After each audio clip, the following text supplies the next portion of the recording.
League of Tomorrow is back, bringing you fantasy football advice today to help you win your leagues tomorrow.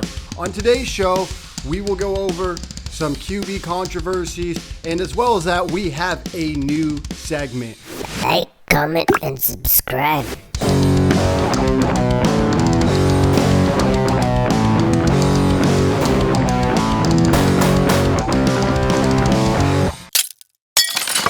So on today's show, we have a new segment called Wheel of Misfortune. Wheel of Misfortune!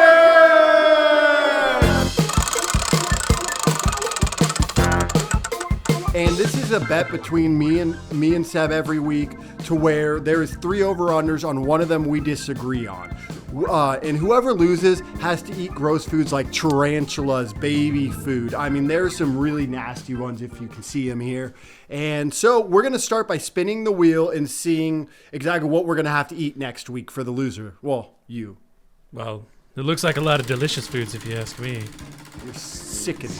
Let's get some escargot, baby. What do we got? Bean Boozled. These are like really gross jelly beans. They have like dirty socks. Oh, poo. yeah. I thought it was like bean booze, and it was like beans and booze. I wouldn't be Which that would've bad. been fantastic. Yeah. Nope. Sadly, it's not.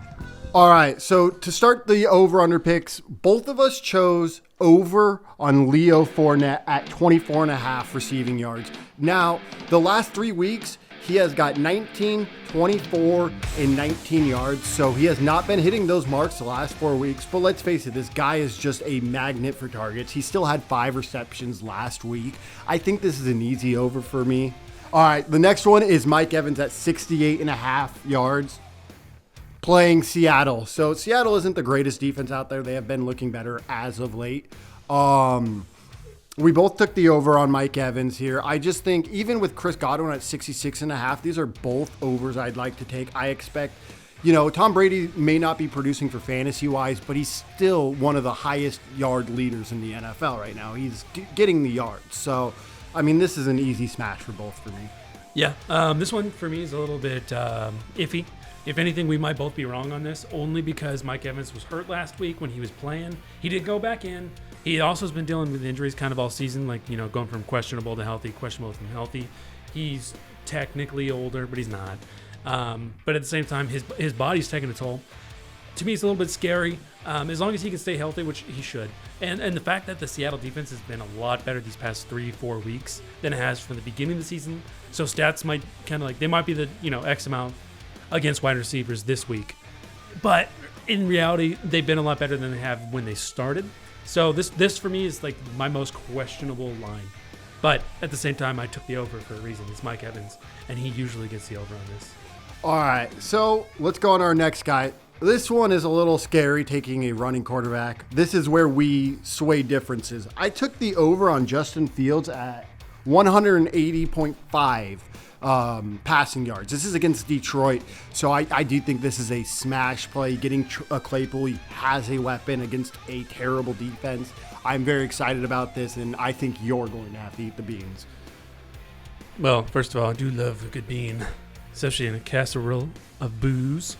But I'm taking the under on the 184 passing yards, and that's because he hasn't hit it pretty much all season. And in fact, he's a running quarterback. I also am a little bit gun shy going for Justin Fields at this point, because near the beginning of the season, I took his over on like 12 fantasy points, and he got like 8. And I was pretty pissed about that, and I'm holding a grudge against Justin Fields. Absolutely. After his 50-point performance. Yep. Oh, no, doesn't matter. All right, so stay tuned to see who loses next week and who has to spin. And eat some beans. So on every episode to start, we usually have, we do our listener comments, our subscriber comments. So if you'd like your questions answered and featured on the video, go ahead and comment down below on this video, and we'll make sure to feature it in next week's video. The first one is from... It's from Ronaldo Hypers, GT and Sons. I think that might be a business, so if so, maybe you guys should check us out, not them. Anyways, he asks... Can we trade for Alvin Kamara? Is there too much of a risk that he might be suspended later for beating the crap out of somebody in a bar? And in Vegas at the Pro Bowl last season. My simple answer to this was NFL reporters have not come out with anything. The video was just leaked. There's nothing the NFL has said that to come down on him this year. So I would be going and looking to trade for Alvin Kamara, as he is an elite running back, and you might find a scared owner, just like you can tell he's a little scared at asking if we should buy it. So this is a clear buy where you can get a elite RB on the cheap, and that does not happen often. So I would go out making offers for Kamara. Yeah, one thing you're going to have to take into notice is Devontae Adams, he had film on him when he pushed the cameraman. There might be a suspension for that, but it's not going to be this season. Usually they wait. No, I'm talking about Devontae right now, because he does have video evidence from the NFL. Got it. And I'm comparing it. Anyways, so the deal is there is video evidence, and the court is going to do their decision. When the court decides, that's when the NFL is going to take action, because that's when the legalities are going to actually apply. So at this point, it doesn't look like the legal terms or whatever are going to be taken in, finish at least. These court cases take a year, 2 years, who knows?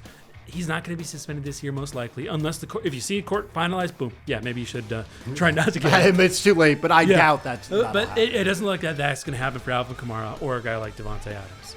And especially with Kamara, he does not have a bad history in the NFL, and the league actually takes notice of that. If you have multiple strikes, like Vontaze Burfict, he does another big hit, boom, he's out for the entire year. This is his first time event. It's going to be lighter, and they're going to take their time to actually process it. Right, yeah.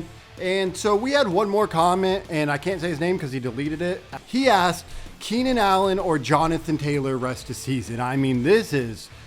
God, Jonathan Taylor, I don't need to say much about this. Jonathan Taylor, I still think, can be a top 5 running back rest of season. He has the Oakland game this week if he plays.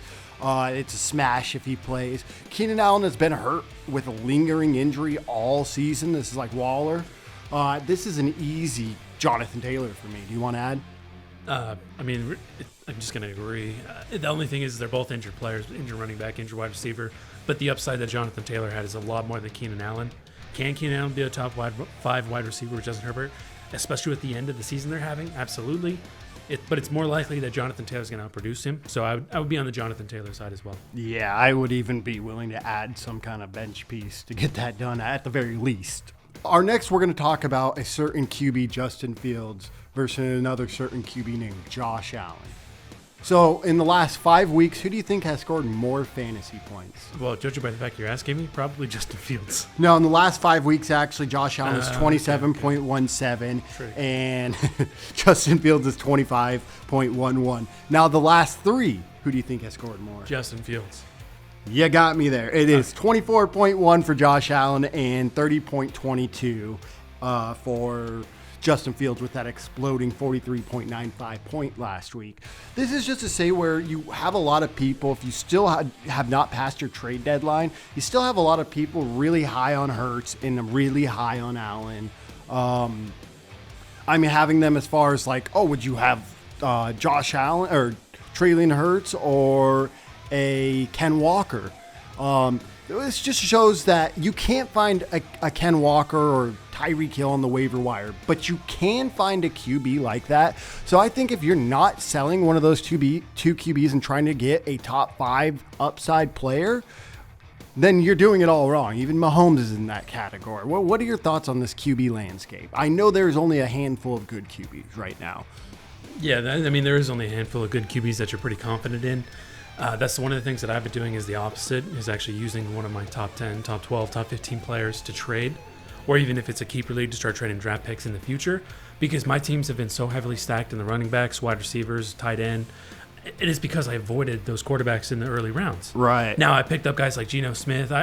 Everybody, we talked in the last episode, I had 3 weeks, 4 weeks where I got like 3 points, 4 points. In that league. So now I've been trading for these QBs and been giving a decent price for them.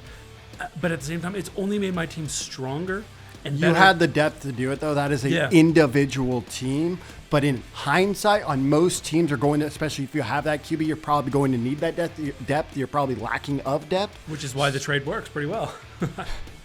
Well, that is why I think you should be selling, these top echelon QBs right now. Depending on the team, really. If you're in the league If you team- have the depth, but Yeah. for instance, you traded Ramondre, which I still didn't like, for Lamar Jackson. Yeah, I gave up George Pickens as well. And yeah, he's meh. While still having Josh Jacobs, Dalvin Cook. Yeah, and you another exactly. running back. You had Kenneth Walker, Josh yes, that's Jacobs, Dalvin Cook. He was your bench piece. That was one of the few people who would have that kind of talent on the bench. Yeah. But that makes a little more sense. But no, I would like the other side of these trades, especially when you get into upper echelon, Devontae, Ken Walker, just those kind of guys. Yeah, and those are guys that I definitely wouldn't trade to go get those. So check us out. Yeah, and don't forget, comment down below if you have any gross food ideas for us to put on the wheel.